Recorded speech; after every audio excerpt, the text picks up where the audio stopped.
الحمد لله رب العالمين والصلاة والسلام على أشرف الأنبياء والمرسلين نبينا محمد وعلى آله وصحبه أجمعين. Le Cheikh Abdul Aziz ibn Muhammad al-Sadhan waffaqahu Allah li kulli khayr nous dit al-amr al-ashir. Donc le 10e point, takrar ma hassalta min al-ilmi.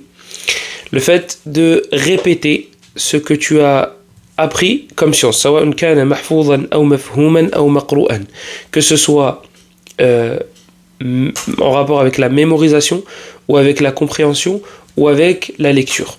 Donc c'est ce que tu as mémorisé, ce que tu as compris et ce que tu as lu doit être absolument répété. وذلك لأن تكرار الشيء يزيده رسوخا في الذهن. Il dit parce que la répétition d'une chose va l'enraciner dans la tête, dans le cerveau. Alors la répétition se fait de manière différente. Il y a différentes formes de répétition et nous allons détailler ce point-là, Inch'Allah, lorsque nous parlerons des qawa'id, des règles de la révision, de quelques règles de révision aujourd'hui, Inch'Allah. يقول بعض علماء علوم القرآن الكريم. Donc certains savants spécialistes du Coran disent من حفظ بسرعة نسي بسرعة ومن ختم في خمس لم ينس. Celui qui apprend rapidement oubliera rapidement. Et ça c'est quelque chose malheureusement qui est mujarrab. Je dis malheureusement parce que il y a certaines choses, certaines erreurs dans lesquelles nous sommes tombés, et si nous pouvions faire demi-tour, eh bien nous l'aurions fait. Tu vas apprendre, tu vas par exemple être proche de la fin de l'apprentissage du Coran. Il te reste 15 hizb, 20 hizb ou ahzab. Donc 200 pages, 300 pages, tu vas te précipiter à clôturer. Parce que tu veux finir, tu veux avoir ce sharaf, cet honneur, et c'est noble, c'est bien. Sauf que on ne se précipite pas, on ne fait pas les choses de manière bâclée. Et voilà, qu'est-ce qui se passe? La personne, elle veut clôturer, elle veut apprendre rapidement puisqu'elle voit qu'elle est bientôt arrivée, et elle apprend de manière bâclée, et elle ne maîtrise pas les informations, les dernières informations acquises ou mémorisées. Et qu'est-ce qui se passe? La révision devient un calvaire. La révision devient un enfer. Pourquoi?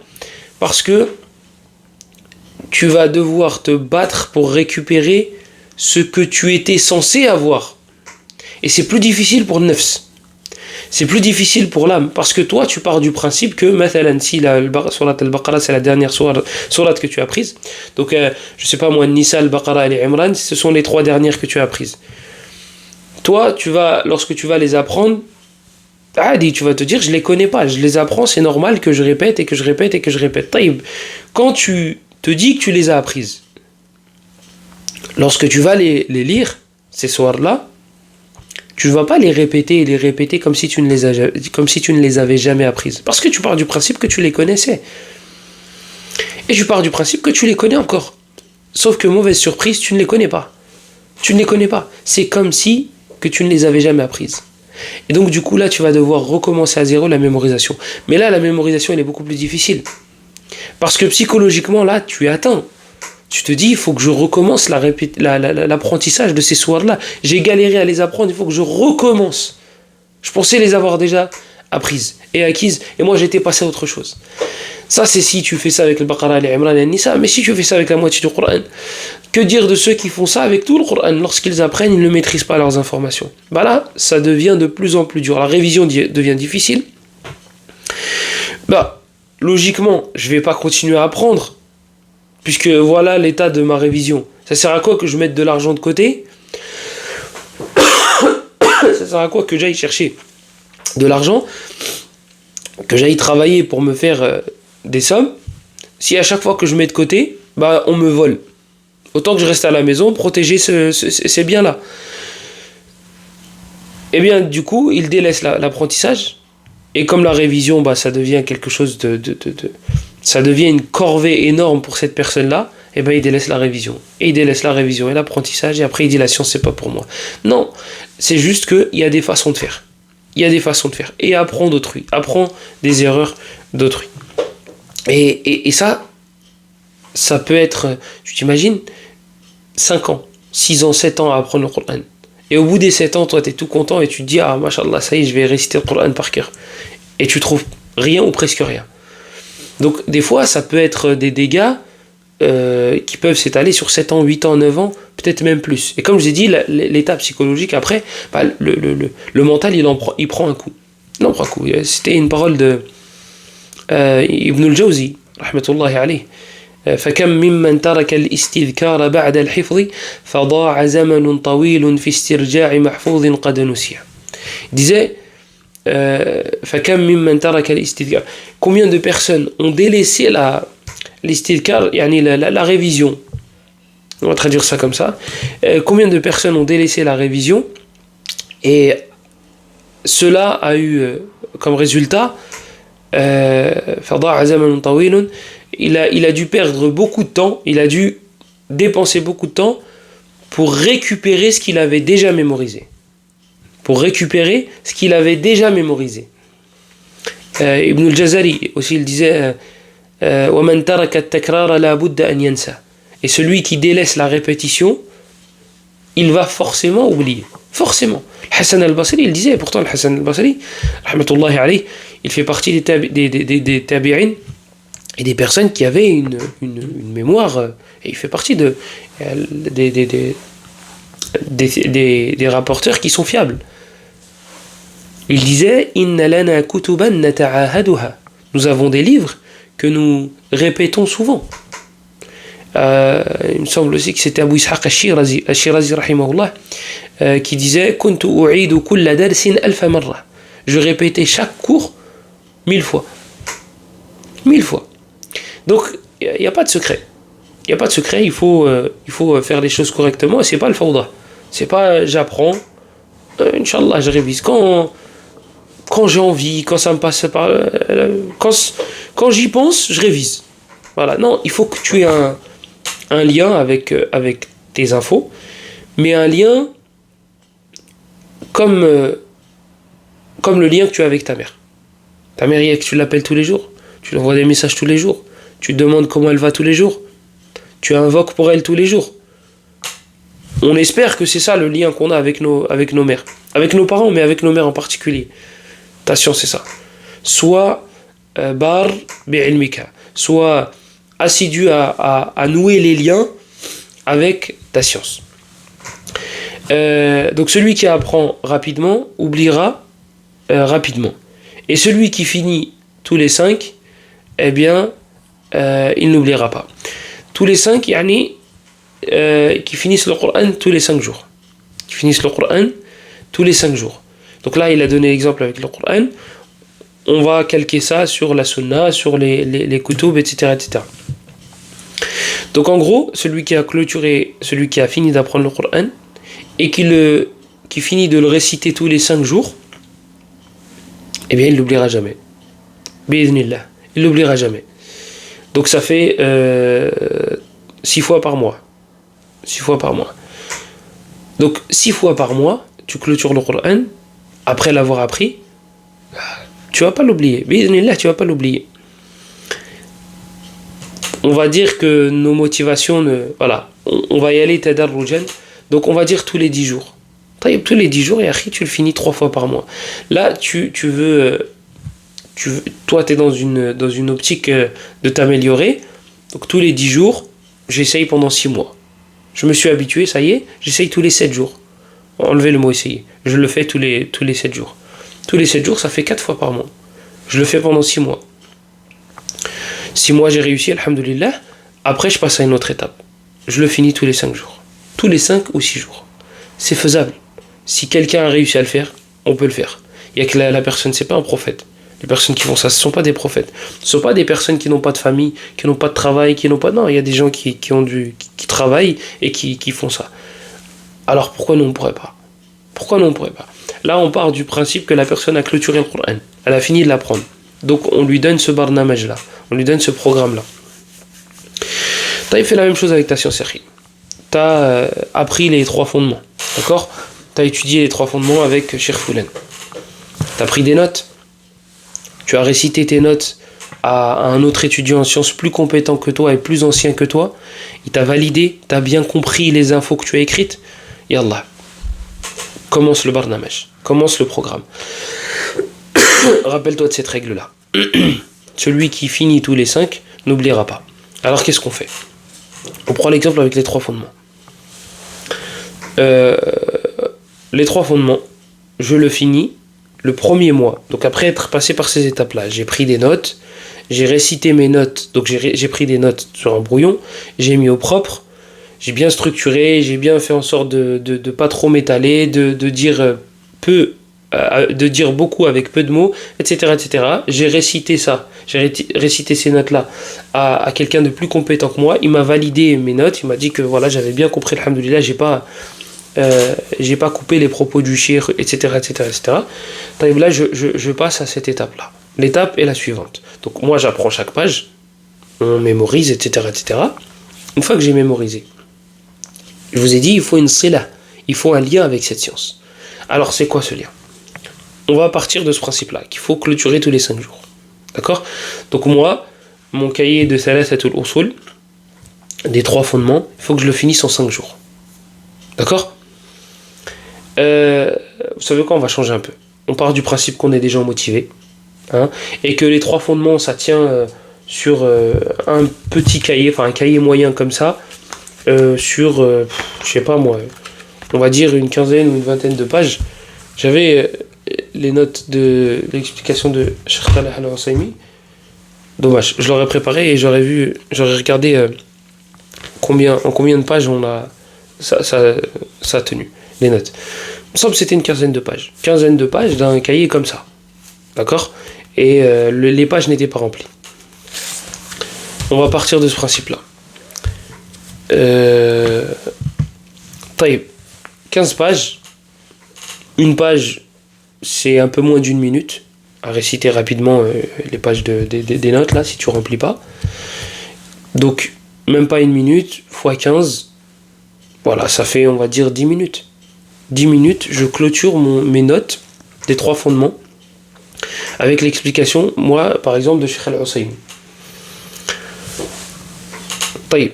Donc on part du principe qu'on est des gens motivés et qu'on veut vite passer à autre chose. 3 fondements, c'est bien, mais les autres kutub, c'est mieux. Hein? Les kutub qui sont al-kutub allati tawassa'at fi bab al-aqidati wa fi ghayriha min al-abwab afdal. Donc 3 fondements, c'est bien, mais kitab al-sharia de l'Ajurri, c'est mieux. Mais je dois passer par les 3 fondements quand même. Donc les 3 fondements, il faut que je clôture rapidement. Pas bâcler, rapidement. C'est pas pareil. J'ai 15 pages. J'ai 15 pages, on va dire, qui ne sont pas trop remplies. Ces pages-là ne sont pas trop remplies. On a dit 10 minutes. En 10 minutes, je les clôture en termes de lecture. Une fois par jour, je clôture. Je fais ça pendant 1 mois. Donc 30 jours. Mon objectif, c'est de prendre mon cahier dans lequel j'ai écrit l'explication des 3 fondements. 15 pages en 10 minutes. Je fais ça 1 fois par jour. Pendant 30 jours. Donc premier mois, on va prendre le premier mois du calendrier. Janvier, j'ai lu mes pages 30 fois. J'ai clôturé les 3 fondements, j'ai clôturé mes notes 30 fois. Le deuxième mois, donc février, je clôture tous les 2 jours. Et là, c'est 10 minutes, Akhi. C'est rien du tout, 10 minutes. Je clôture 1 jour sur 2. Ça fait 15. Donc mois de janvier-février. Donc février, j'ai clôturé ces notes-là 15 fois.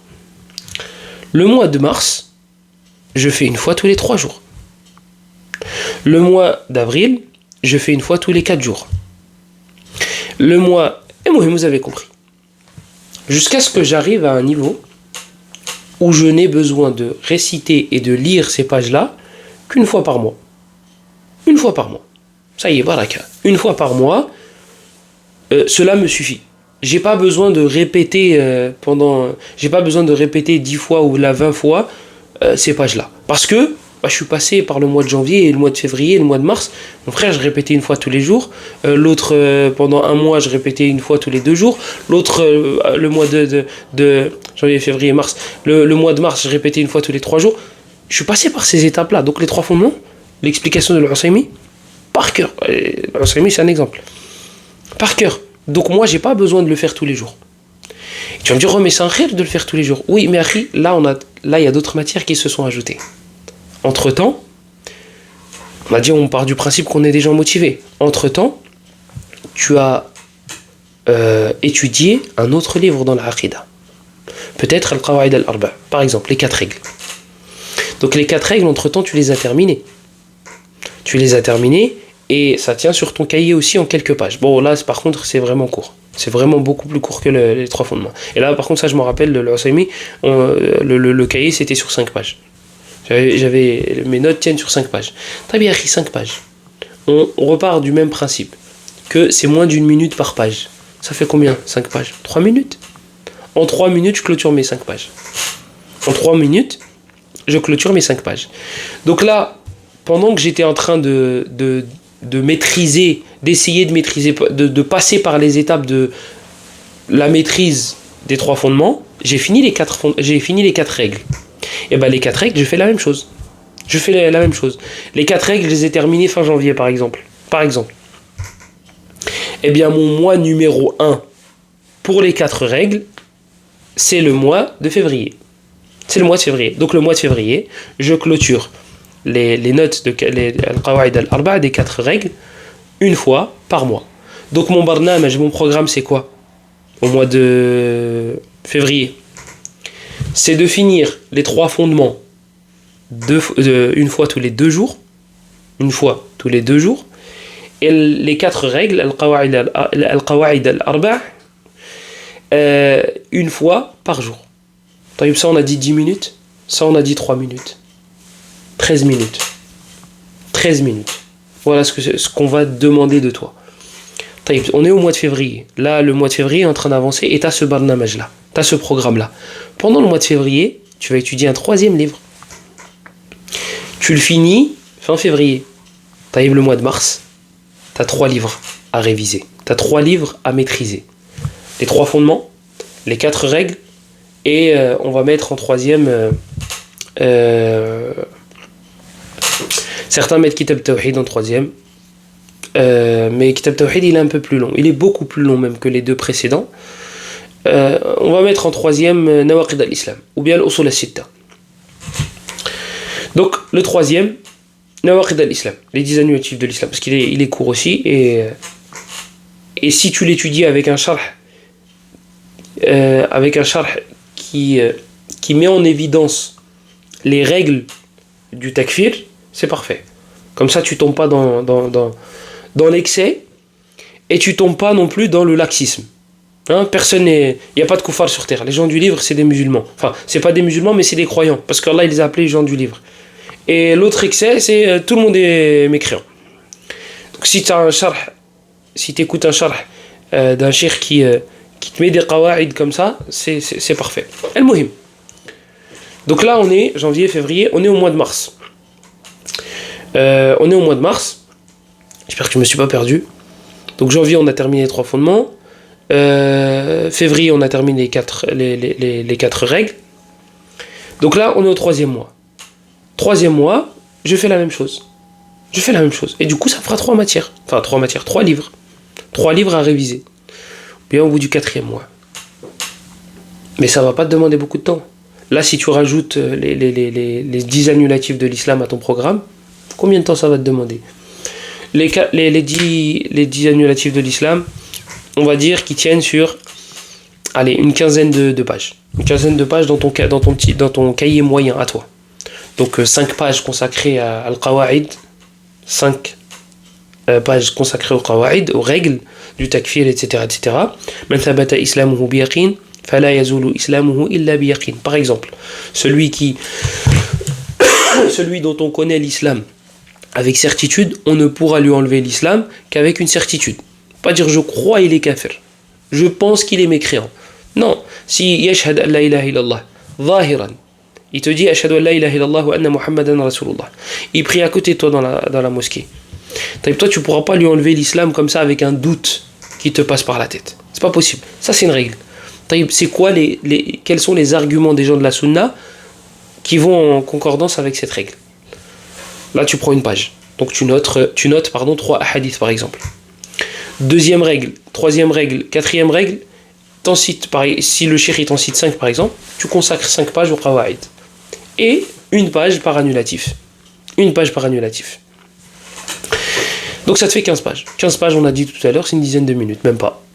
Voilà, donc tu vas rajouter à ton barnamaj 10 minutes. Et plus tu vas avancer, et plus ton programme sera épais. Donc là, tu fais ça pendant 1 an. Tu fais ce barnamaj pendant 1 an. À la fin des 1 an, les 3 fondements, tu les maîtrises. Les 4 règles, al-qawaïd al-arba, tu les maîtrises. Nawaqid al-islam, tu les maîtrises. Kashf al-shubuhat, kitab tawhid, l'aqidat al-wasitiyya. Donc là, on a 6 livres. On peut mettre al-usul al-sita, on peut mettre al-tahawiyya. Bref, ça se discute. Quel livre mettre, ça se discute. Il y a du choix, alhamdulillah. On va dire que tu as fait 10 livres. Ces 10-là, à la fin de l'année, si tu les fais de cette manière-là, tu vas les maîtriser. Tu vas les maîtriser. Et tu n'auras besoin que de très peu de temps pour les réviser. Ces 10 kutub, ces 10 livres-là, les notes que tu as prises, on va dire que pour chaque livre, tu as besoin que ça varie entre 10 minutes. Allez, on va dire Kitab Tawhid, on va dire 1h30. Kitab Tawhid, vu qu'il y a pas mal de chapitres, on va dire 1h30. L'Aqidat al-Wasitiyya, il est pas très épais, ce livre-là. Donc, si tu fais le majmou' des 10 livres que tu as étudiés là, en 1 an, que tu as bien révisé, que tu as bien appris, que tu as bien maîtrisé, etc., l'année d'après, qu'est-ce que tu vas faire? Donc là, moi j'ai dit en 1 an, tu as fait 10 livres. L'année d'après, qu'est-ce que tu vas faire? Tu vas consacrer 1 jour par mois pour réviser ces 10 livres-là. 1 jour par mois. 1 jour, tu t'assois et tu révises tous les livres que tu as fait. Tu les révises, je sais pas moi, 1 fois, 2 fois par jour. 1 fois ou 2 fois en 1 jour, tu les clôtures 1 jour. Donc il te reste 29 jours du mois pour faire un autre livre. Le mois d'après arrive, tu as clôturé un nouveau livre. Et Allah, tu commences le barnamaj. Tu commences. Quand tu vois que ça commence à faire trop, tu t'arrêtes d'étudier des nouveaux livres. Si tu vois que ça commence à faire trop, tu gères ce que tu as déjà, tu apprends à maîtriser ce que tu as déjà. Si tu veux faire une pause par rapport au nouveau livre, tu veux faire une pause d'1 mois pour clôturer les livres que tu as fait précédemment, c'est très bien. C'est très bien. Mathalan, les 10 livres que tu as appris en 1 an, de cette manière-là, et que tu as révisé, etc., si tu sens que ta maîtrise n'est pas parfaite, tu fais une pause d'1 mois quant au nouveau livre. Pendant ce mois-ci, tu te fixes des objectifs. Tu te dis, voilà, moi, chaque jour, je clôture tous les kutub, les 10. Donc pendant 1 mois, tu fais ça. Sachant que pendant 1 an, tu as pas mal, tu as fait, alhamdulillah, pas mal de choses. Là, les 1 mois, ça va servir, ça va être la deuxième couche. Et là, ça va être parfait. Et après, tu rattaques pour faire un nouveau livre. Je vous ai dit, on part du principe qu'on est motivé. Et avec cette façon de faire, tu vas voir que la science, elle va couler dans tes veines. Tu n'auras pas besoin de beaucoup réfléchir pour qu'une info revienne. Tu n'auras pas besoin. Il y a un mouchrik qui te dit, oui, on a le droit d'invoquer autre qu'Allah. Les versets vont venir comme ça, instinctivement. Tu n'auras pas besoin de réfléchir. Et c'est ça la maîtrise. C'est que tu n'as même pas besoin de te creuser la tête La foi vient direct. La foi vient direct. Tu es capable de lui dire la sourate, tu es capable de lui dire la page, à droite ou à gauche, tu es capable de lui citer le hadith, où est-ce qu'il est, peut-être même avec la chaîne de transmission, qu'il l'a authentifié, qu'il ne l'a pas authentifié, et ainsi de suite. Ce sera une maîtrise, une malaka. طيب نسأل الله من فضله. Et le cheikh il cite un hadith إذا قام صاحب القرآن فقرأه بالليل والنهار ذكره وإن لم يقم به نسيه.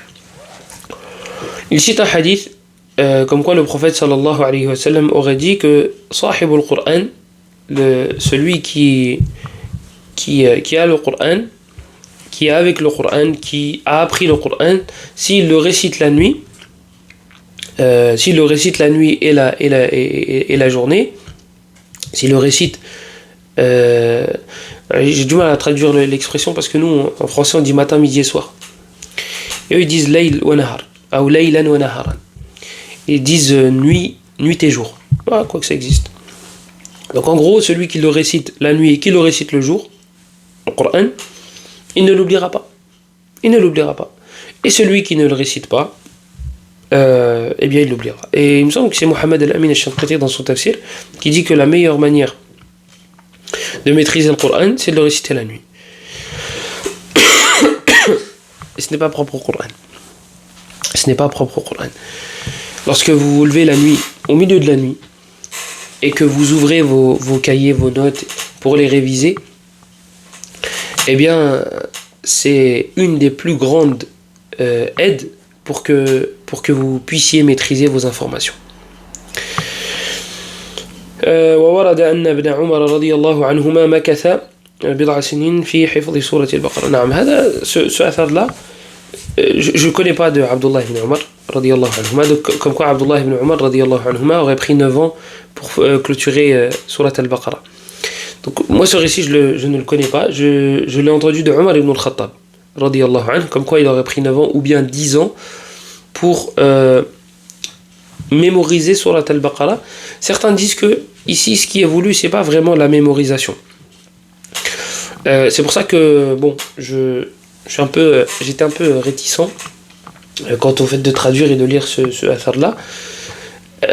Certains disent qu'en fait c'est dû au fait que Omar radiyallahu anhu et les compagnons, Ibn Mas'ud et d'autres, lorsqu'ils apprenaient, en fait ils œuvraient, donc ils voulaient appliquer le Coran, le méditer, faire l'istinbat, etc., avant de passer à 10 autres versets.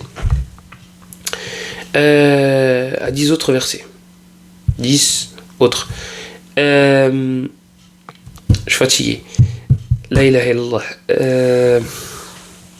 Naam, c'est Abdurrahman al-Sulami, ou Abu Abdurrahman al-Sulami, il me semble, qui disait que ceux qui lui ont enseigné le Coran le faisaient avec 10 versets. Et il ne passait pas aux 10 suivants jusqu'à ce qu'ils les maîtrisent, jusqu'à ce qu'ils sachent ce qu'il y avait, jusqu'à ce qu'ils apprennent les enseignements qui étaient dedans. Donc il fallait qu'ils comprennent, il fallait qu'ils œuvrent, et après il passe à 10 autres versets. Et ça, c'est ce qui a fait que Omar radiyallahu anhu a pris 10 ans pour apprendre Surat al-Baqarah. Donc en vrai, là je ne sais pas si on pourrait mettre ce athar-là dans notre contexte à nous. Dans notre discours à nous, quant au fait de répéter, etc., je sais pas. Ça, dans le chapitre de œuvrer avec sa science, oui. Méditer sur le Coran, oui. Maintenant, le fait de répéter les informations, Allahu alam, je ne sais pas. Voilà pourquoi j'hésitais. Parce que je suis fatigué aussi.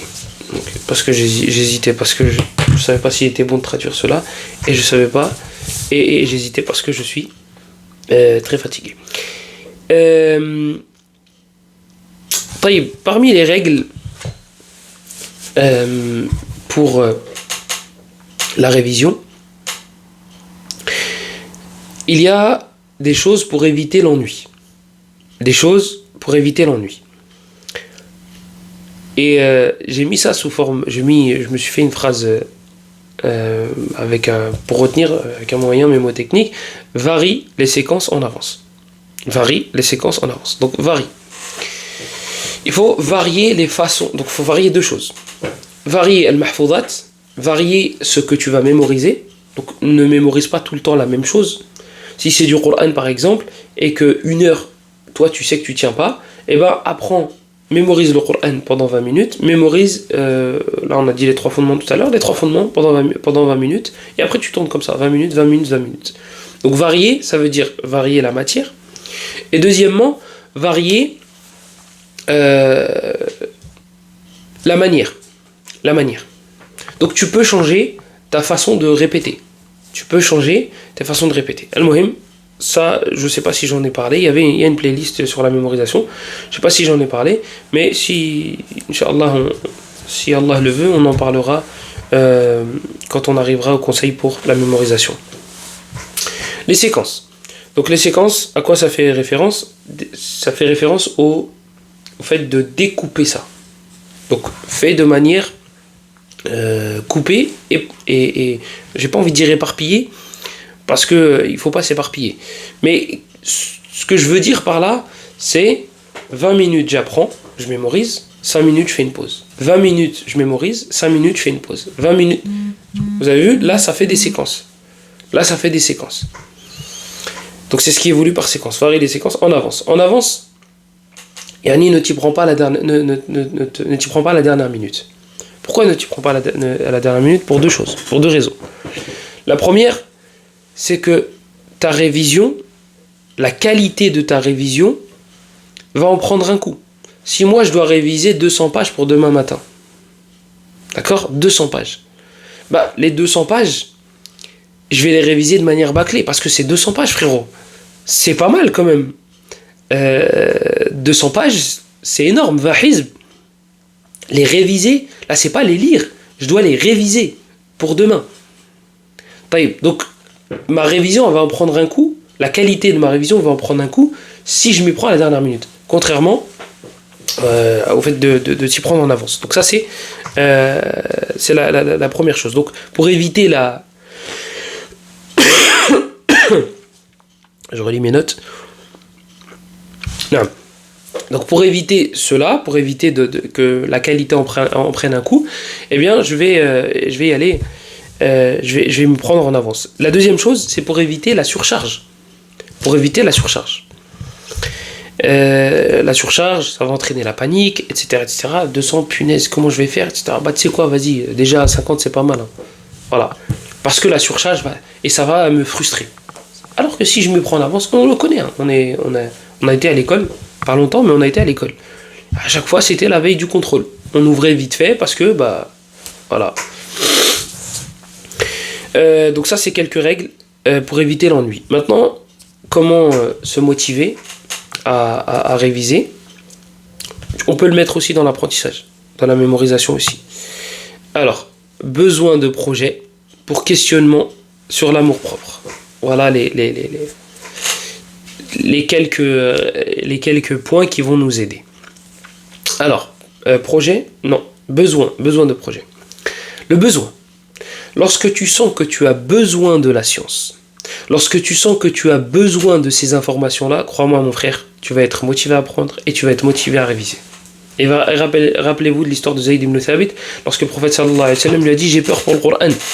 J'ai peur que les juifs falsifient le Coran.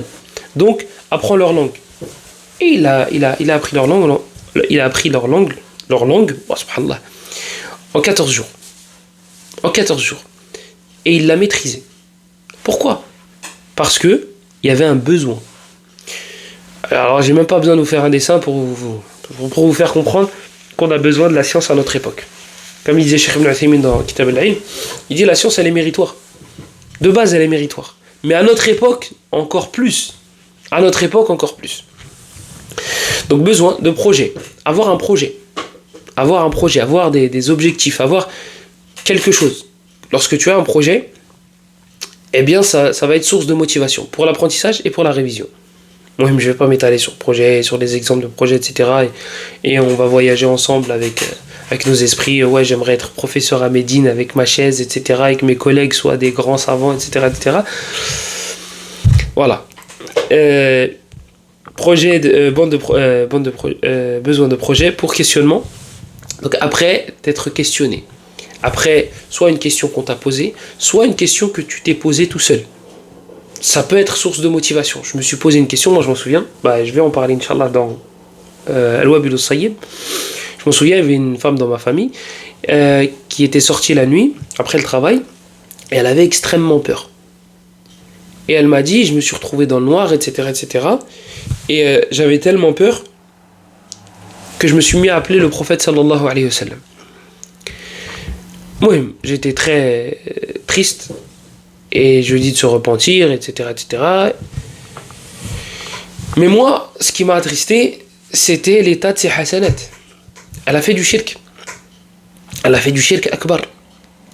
Est-ce que ses hasanat sont effacés après son repentir ou non? Moi, je voulais savoir ça, parce que c'est une dame qui atteint quand même un certain âge. Et si tu me dis ses hasanat, elles sont caduques parce qu'elle a fait du shirk, donc elle recommence tout à zéro, franchement, ça me ferait énormément de peine. Et je voulais absolument la réponse à cette question. Et alhamdoulilah, après, on a pu avoir la réponse. Et je ne la donnerai pas ici. J'en ai déjà parlé et j'en parlerai, Inch'Allah, dans très très peu de temps. Bi'idhnillah. Après, je ne sais pas quand est-ce que la vidéo sort. Si ça se trouve, celle-là va sortir après l'autre. Allahu a'lam. Al-Muhim. De toute façon, c'est dans le Wabil al-Sayyib. Avec les annotations de Cheikh Ibn Baz, vous allez trouver la réponse. Donc après, un questionnement. Ça peut être questionnement autrui, ça peut émaner de toi. Ça va être un dafi', ça va être un moyen de te motiver. Sur l'amour propre. Donc besoin de projet pour questionnement sur l'amour propre. Voilà ma phrase entière. L'amour, yani aimer la matière, aimer le sujet. Lorsque j'aime le sujet, je vais être motivé à chercher. Je vais être motivé à apprendre. Je vais être motivé à réviser. Parce que la matière, je l'aime. Donc l'amour. Et propre, ça en fait c'est une référence à l'endroit dans lequel tu apprends. Il faut que le makan, l'endroit soit propre. Et là quand je parle de propreté, je parle pas d'impureté, etc. Je parle pas de ce genre de truc. Non, je parle d'un bureau organisé. Je parle d'une pièce propre, propice à l'apprentissage. Et le mieux, c'est le mur. Le mieux, c'est le mur. C'est pas une bibliothèque. C'est pas le mieux pour apprendre. Le mieux, c'est le mur. Il y a des petits bureaux, des mini-bureaux là que tu mets sur le sol et tu le mets face au mur, un mur blanc. C'est la meilleure façon d'être concentré. Voilà pour les quelques points. Ça c'est un livre, donc là ces moyens là, je les avais trouvés dans un livre qui s'appelle Apprendre à réviser. Et l'auteur a un autre livre qui s'appelle Apprendre à apprendre. Il s'appelle Jérôme Salté. C'est son nom, Salté. C'est pas moi qui le décris de la sorte. Innamal mushrikuna najas. Bref. Et il y a aussi ce qu'on appelle Arkanul Muraja'a, les piliers de la révision. Ces piliers-là, il te les faut absolument pour que ta révision soit d'une bonne qualité. Et ça, par contre, c'est pas Salté qui l'a cité. C'est un muqri, c'est un cheikh spécialisé dans le Coran et dans l'enseignement du Coran d'Égypte. Saïd Abou al-Ala Hamza, je crois qu'il s'appelle comme ça. Et il a des livres sur la mémorisation du Coran et sur la révision qui sont magnifiques. Al-Jibal al-Rawasi et Al-Husun al-Khamsa, je crois. Et dedans, dans le Jibal al-Rawasi, il dit que Arkan al-Muraja'a, c'est alors pareil, j'avais fait une phrase Mudawamatul Qadri bihadr. Al-Mudawama, la continuité. Al-Qadr, donc la quantité, il ne faut pas qu'elle soit petite, la quantité. Quand tu connais le Coran, quand tu connais 600 pages, tu ne peux pas te permettre de réviser 10 pages par jour. Tu ne peux pas. Donc il te faut une grosse quantité. Donc là, il part du principe que toi, tu as tout le Coran. Donc tu as 600 pages à réviser. Donc là, faites la même chose avec les livres que vous avez étudiés. Si vous avez 600 pages, l'équivalent de 600 pages ou 500 pages, vous ne pouvez pas vous permettre de réviser 10 pages par jour. C'est pas possible, ça ne va pas tenir dans votre tête. Le fait de réciter rapidement. Parce que si tu dois réviser 600 pages, mon frère, et que tu dois clôturer toutes les semaines ou tous les 6 jours, tu ne peux pas faire le Minchawi ou bien le Husari. C'est pas possible.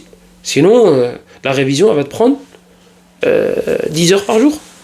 Tu ne pourras pas apprendre, et tu vas te dire ouais mais ça prend trop de temps pour la révision, et donc ça va entre guillemets te saouler, même si on n'est pas saoulé de ce genre de choses normalement. Mais l'ennui c'est une des caractéristiques de l'être humain. Il peut s'ennuyer. Donc si tu révises tous les jours 7 heures ou 8 heures, bien sûr que ton œuf va se fatiguer, elle va se lasser, et dans le meilleur des cas elle va se dire on se contente que de la révision tous les jours, et c'est pas l'objectif. Donc tu mets ces règles, Inch'Allah, en place.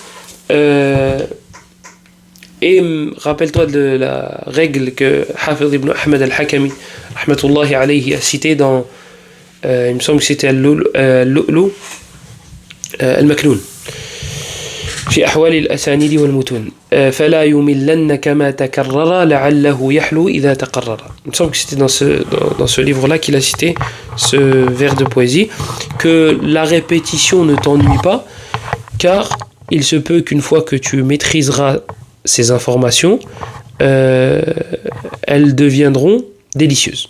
Et ça, c'est quelque chose qu'on a déjà détaillé dans la playlist à laquelle je faisais référence tout à l'heure. Voilà, tout à l'heure, j'ai dit que j'étais fatigué.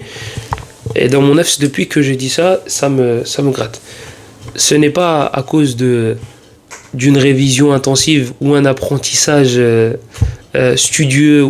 Non, fatigué à cause des choses qui n'ont rien à voir avec cela.